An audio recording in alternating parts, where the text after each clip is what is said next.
When dictators commit atrocities, they depend upon the world to look the other way until those horrifying pictures fade from memory. Tuesday night, the president made his case for military action in Syria, trying to convince a skeptical American public. Even with the president's promise of no boots on the ground, many polls show most Americans do not support military action in Syria. Senator Patrick Leahy and Representative Peter Welch have said more debate is needed, and they're waiting to see the outcome of a potential diplomatic solution in the United Nations. Senator Bernie Sanders said he's also waiting for that, but does not want to involve the United States in a bloody and complicated civil war. The president has asked Congress for a vote. Under the Constitution, Congress alone has the power to declare war.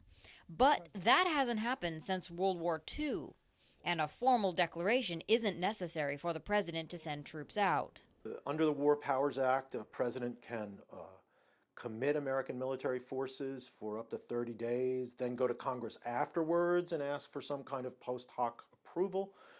What qualifies as approval can fall into a gray area, too.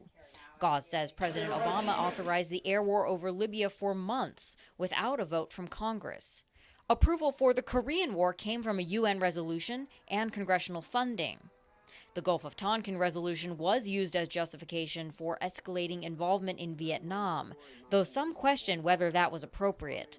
More recently, both the Gulf War and the Iraq War did have congressional votes in support of committing American forces. But if Congress votes against military action in Syria, could the president act anyway?